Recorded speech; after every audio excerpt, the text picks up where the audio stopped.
అదే RTV app వార్తల్ని క్షణాల్లో చదివే అవకాశం ఉంటుంది. ఒక న్యూస్ పేపర్, ఒక టెలివిజన్ ఛానల్ మీ చేతుల్లో ఎప్పుడూ ఉంటాయి. మైన్సే కానీ, క్రషర్సే కానీ, ఈసీడీ వ్యవస్థ వ్యవహారమే కానీ, ల్యాండ్సే కానీ, లేఅవుట్సే కానీ, ప్రభుత్వ భూములే కానీ అన్నిటినీ రెగ్యులేట్ చేసే ప్రయత్నం చేశాము. ఒక స్థాయిలో మనకు ఒక పాజిటివ్ జవాబు అనేది మనకు వచ్చింది. ప్రధానంగా సంగారెడ్డి జిల్లాకు సంబంధించి ఈ 5 శాఖలలో రెగ్యులేటరీ పవర్స్ ఉన్నాయి. ఈ రెగ్యులేటరీ పవర్స్ ని కోఆర్డినేషన్ ద్వారా భూములను కాపాడుకునే బాధ్యత మన పైన ఉన్నది.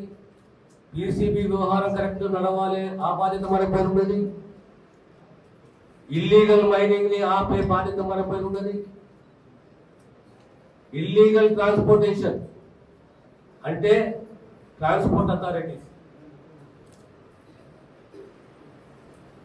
గతంలో ఏ రకంగా తెలుగా టాస్క్ ఫోర్స్ ద్వారా మనం కొన్ని పనులు చేయించామో అదే పద్ధతిలో వైద్య శాఖనే కానీ, విద్యాశాఖనే కానీ, వ్యవసాయ రంగమే కానీ, విద్యకు వైద్యకు సంబంధించి కనీస సౌకర్యాలు ముందు మన ఆలోచన విధానంలో మార్పు రావాలి. మార్పు ఎలాంటిది రావాలంటే ఈ ప్రధానంగా 5-6 శాఖలకు సంబంధించిన జిల్లా అధికారులు ఎప్పటికీ టూర్ చేస్తూ ఉండాలి, ఇన్స్పెక్షన్ తో ఉండాలి. మీరు ఎంత టూర్ చేసి ఎన్ని ఇన్స్పెక్షన్లు చేస్తే వ్యవస్థ అంత బాగుపడుతుంది.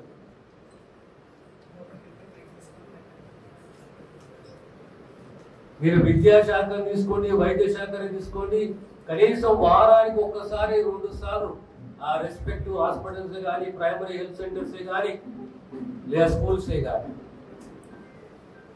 దానికి తోడు ఇంకొక లాలే కానీ, సంక్షేమమే కానీ, ఇవన్నీ కూడా ఎక్కడ ప్రజలకు ఇబ్బంది కాకుండా, అడ్మినిస్ట్రేషన్ లో లోపం లేకుండా బాధ్యతతోటి అన్నిట్లో ముఖ్యంగా ప్రభుత్వంలో ఏముంటుందంటే it is the responsibility which counts and this government is very serious about the responsibility and accountability. We are very serious about this.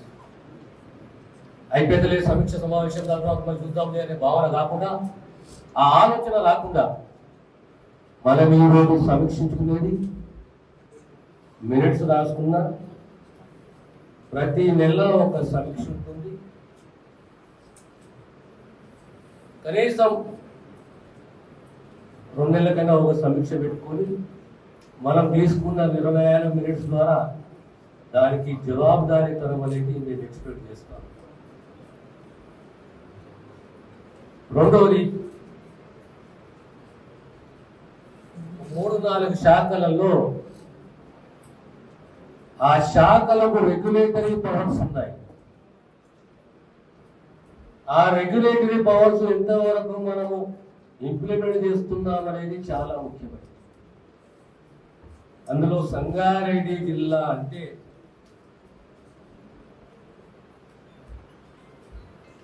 సంపద పెరిగింది, ల్యాండ్ వాల్యూ పెరిగింది,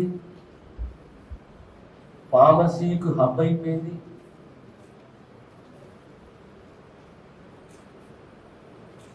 రెవెన్యూ అనేది regulatory power, drugs and regulatory power, mines. రెండవదిగా కాకుండా మొదటి సమావేశం అయినా కూడా ఇప్పటికే సోదరులు రాజనరసింహ గారు మరొక టాస్క్ ఫోర్స్ వేసి కొన్ని ఇష్యూస్ మీద మరి రిపోర్ట్స్ కావాలి అని చెప్పి ఇప్పటికే వారు చెప్పడము, మరి అంతేకాకుండా ఈరోజు డిపార్ట్మెంట్ వారిగా ముందుగా ప్రభుత్వం ఏదైతే 6 గ్యారంటీలు అనేది ఎన్నికల్లో హామీగా తీసుకుందో వాటిని ఏ విధంగా అమలు చేస్తూ ఉన్నారు, మరి ఎందుకు ఏ విధంగా ముందుకెళ్తా ఉన్నారు అనే విషయము, అదేవిధంగా ఈ ప్రభుత్వం ప్రత్యేకంగా రైతులకు, హెల్త్కు, ఎడ్యుకేషన్కు ఇంపార్టెన్స్ ఇస్తుంది అని కూడా మరి ఈ సందర్భంగా తెలియజేయడం జరిగింది. ఇవన్నీ కూడా డిపార్ట్మెంట్ వారీగా చర్చించడానికి ఈరోజు మనందరం కూడా ఇక్కడ కూర్చున్నాము. కాబట్టి బ్రీఫ్గా ఏదున్నా కూడా మరి పాయింట్ వైజ్గా మీరు త్వరగా ఆ యొక్క ఇష్యూస్ ఏదైతే ఉంటాయో మా దృష్టికి తీసుకొస్తే మేము మళ్ళీ క్రాస్ చెక్ చేసుకోవడానికి వేసే క్వశ్చన్స్కి కూడా మీరు ఆన్సర్ ఇవ్వడానికి రెడీగా ఉండండి.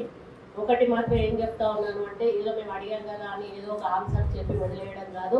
మీకు కరెక్ట్గా తెలుసుంటే చెప్పండి, లేదు అని అంటే తెలుసుకొని చెప్తామని చెప్పండి. అంతేగాని ఏదో ఫాల్స్ ఫిగర్ చెప్పేసి ఇక్కడ మర్చిపోదాం అనేటువంటిది మాత్రం కరెక్ట్ కాదు. అటువంటివి ఏమైనా జరిగితే తప్పనిసరిగా కలెక్టర్ గారు అధికారుల మీద చర్యలు తీసుకోవడం జరుగుతుంది, క్రాస్ చెక్ కూడా చేసుకోవడం జరుగుతుంది. కాబట్టి అధికారులందరూ కూడా కరెక్ట్ ఇన్ఫర్మేషన్ తోటి ఇక్కడికి రావాలి, కరెక్ట్ ఇన్ఫర్మేషన్ మంత్రులకు ఇవ్వాలి.